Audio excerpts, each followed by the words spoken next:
इससे पहले हम मुजफ्फरनगर जहां महापंचायत होनी थी वहां पे मौजूद रहे।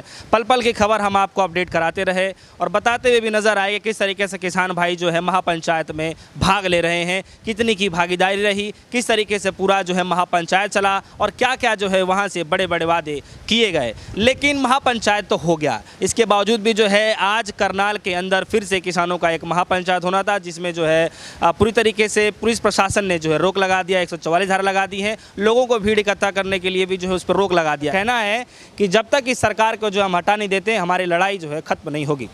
सबसे पहले सर स्वागत है आपका DSO न्यूज़ में। कैसे देख रहे हैं महापंचायत तो आप लोगों ने कर लिया, 9 महीने से ज़्यादा का समय आप गाजीपुर बॉर्डर पे दे चुके हैं, चाहे तमाम बॉर्डर पे आप दे रहे हैं, किसान भाई दे रहे हैं, अब आगे का क्या रणनीति है, कैसे देखते हैं? देखिए, ये ऐतिहासिक महापंचायत जो हुई है इसने हमारे दुश्मनों का भी और हमारे साथियों का भी, दोनों का कलेजा भर दिया। अब गिनती पे और साइज़ पे बात नहीं होती, अब सब एक स्वर से कह रहे हैं कि इससे बड़ी महापंचायत अभी तक नहीं देखी गई।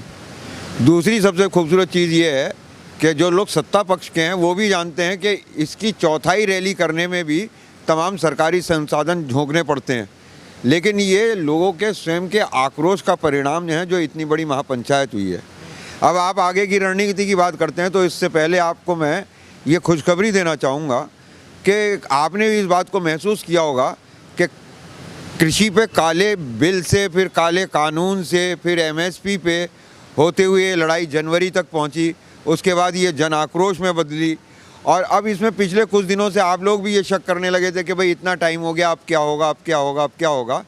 तो इस महापंचायत ने एक नई ऊर्जा दी है, एक नया लक्ष्य दिया है और सबसे बड़ी खुशी की बात ये है कि जो बात हम पिछले 5 साल से कह रहे हैं लगातार मुखर तौर पे, उस बात को अब हमारे नेताओं ने, किसान नेताओं ने भी मानना शुरू कर दिया है।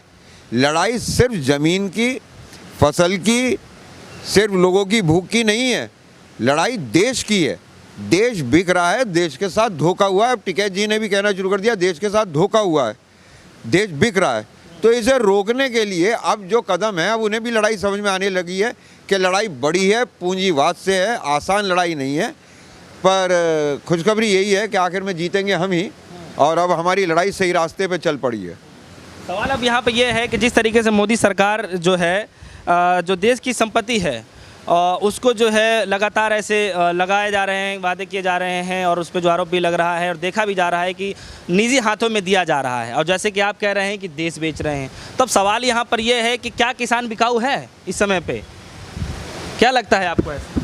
देखिए, मैं आपको इस संदर्भ में कहना चाहूँगा कि पहले कांग्रेस हुआ करती थी, उसके लिए आता था इलेक्शन एनालिसिस के अंदर कि there is no other alternative, फिर वो BJP के लिए होने लगा। लेकिन हमारा शुरू से मानना था कि पहला मोर्चा, दूसरा मोर्चा, तीसरा मोर्चा भी अब राजनीतिक रूप से इरेलीवेंट हो गए। ये फाइनल फ्रंट है, अगर ये फ्रंट हम हार गए तो हिंदुस्तान गया, भारत माता गई। लेकिन भारत का किसान, भारत का मजदूर, भारत का छोटा व्यापारी और सबसे बड़ी चीज़ ये कि आँख धीरे धीरे उस वर्ग की भी खुल जाएगी जो अपने आप को भूले में पूंजीपति वर्ग में गिनता है, खाते पीते वर्ग में गिनता है। अब की बार हमने उसमें भी देख लिया कि 5 लाख रुपए महीना कमाने वाला, 10 लाख रुपए महीना कमाने वाला जैन भी 70 साल की उम्र में अपने 50 साल के 40 साल के बेटे को लेके भाग रहा था कि ऑक्सीजन है, सिलेंडर है, उन्हें भी दिखने लगा है। तो अब हमारा ये पीड़ित पक्ष बड़ा होता जा रहा है और आखिर में हम जीतेंगे। अभी तो आपने देखिए ये देखा है कि पंचायत हुई है, अभी बातचीत ये चल रही है कि भाई बातचीत से ये मामला सुलझ जाए। अगर बातचीत से मामला नहीं सुलझेगा तो फिर क्या होगा? फिर टकराव होगा। पहला टकराव होगा वो बैलेट से होगा। बैलेट इनके कब्जे में है, सेंट्रल फोर्सेस इनके कब्जे में है, इन पूंजीपतियों के, इन जैनियों के, इन अग्रवंशियों के हाथ में आज सत्ता है, फोर्स है, तो ये उसे कब्जे में करने की कोशिश करेंगी। और फिर जब उससे भी टकराव नहीं ख़त्म होगा, मुद्दा नहीं सुलझेगा, तो फिर वही होगा जो 5000 साल पहले हिंदुस्तान में हुआ था। एक और रचेगा कुरुक्षेत्र, एक और सजेगा युद्ध क्षेत्र, काल बुलाएगा इन सबको, स्वार्थ लड़ाएगा इन सबको। क्या भीष्म, क्या कर्ण, क्या द्रोण, क्या अश्वत्थामा बींदेंगे मुझको, कैसे छू पाएंगे? कृष्ण हूँ मैं स्वयं कृष्ण। तो जब कृष्ण जिस साइड होंगे, धर्म जिस साइड होगा, वो इस बार हमारे साथ है। और एक अच्छी खबर उसमें ये भी है कि महाभारत में तो बलदाऊ तीर्थ यात्रा पे चले गए थे, ये कलयुग की महाभारत है।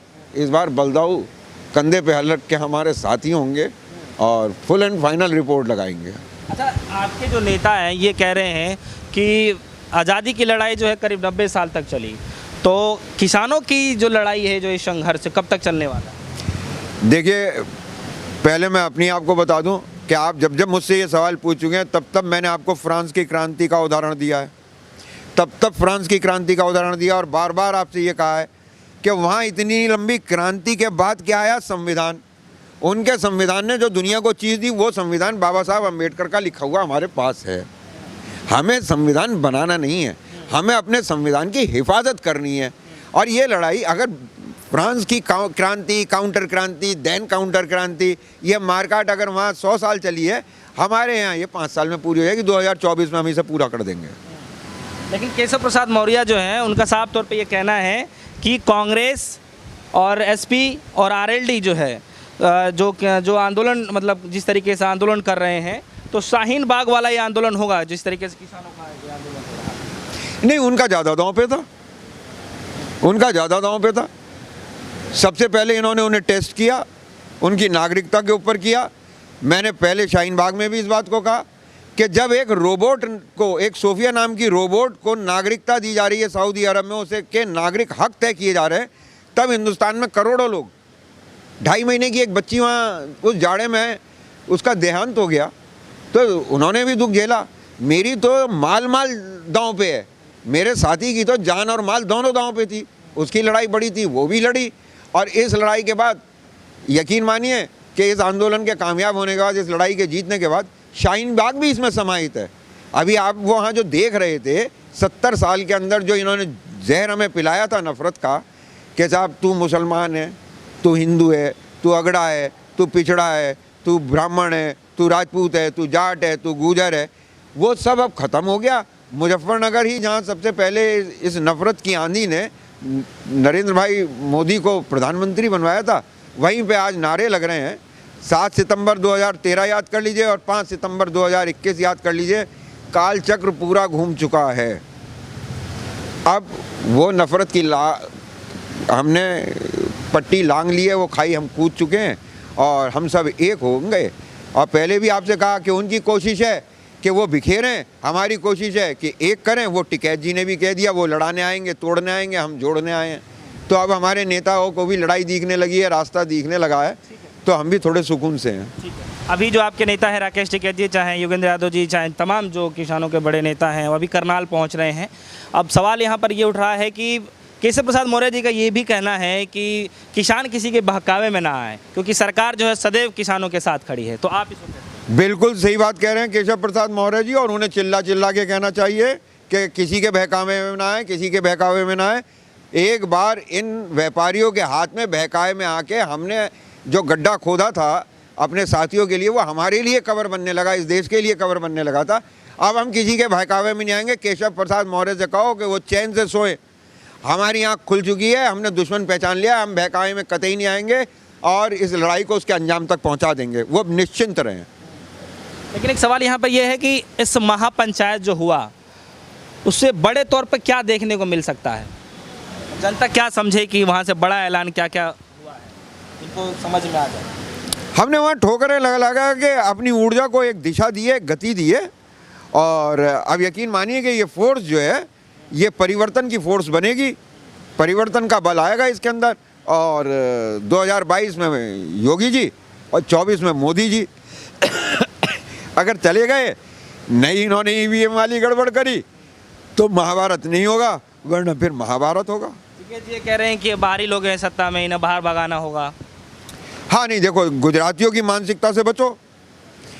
गांधी देश को आज़ाद कराने वाला गुजराती, जिन्ना गुजराती देश को बांटने वाला, रियासतों को जोड़ के एक करने वाला गुजराती। तो गुजरातियों को व्यापार करना आता, उन्हें गुजरात में सीमित रखो, उन्हें भारत का राज्य मत सौंपो।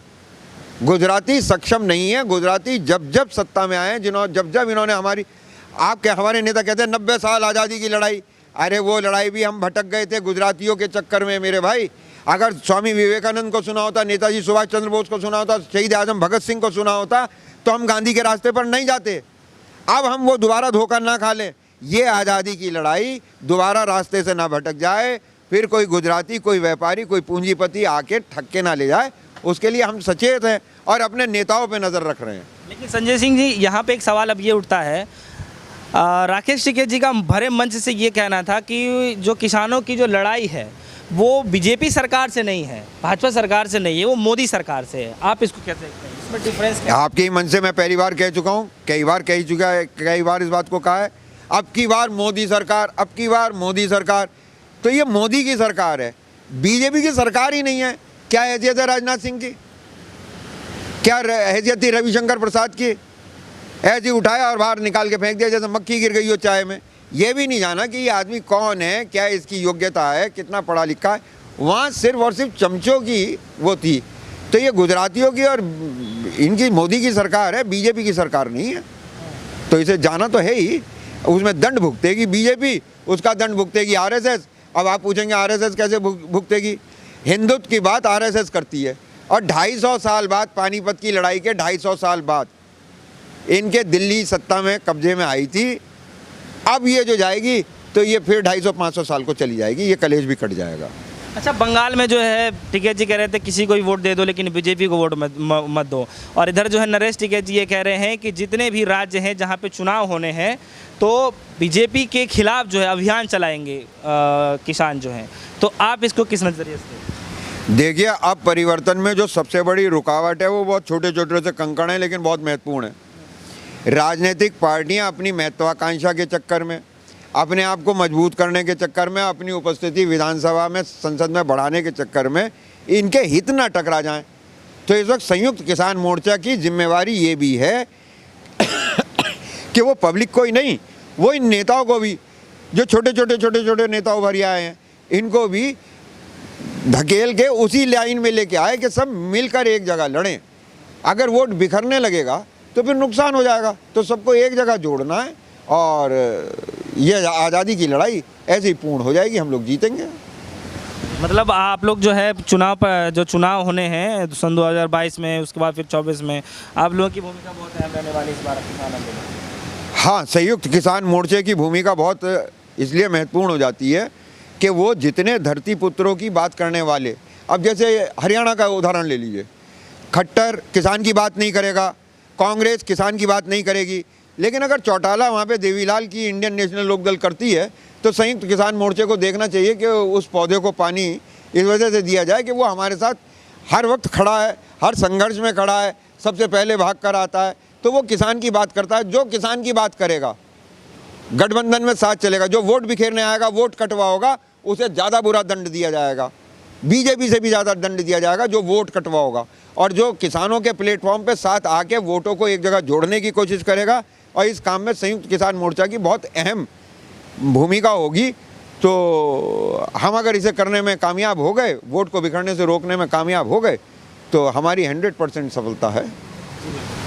तो देख सकते हैं ये हमारे साथ मौजूद रहे संजय सिंह जी, जो कि इलाहाबाद हाई कोर्ट के माने जाने एडवोकेट हैं और लगातार किसान आंदोलन में जुड़े हुए हैं, किसानों के जो है साथ खड़े हैं।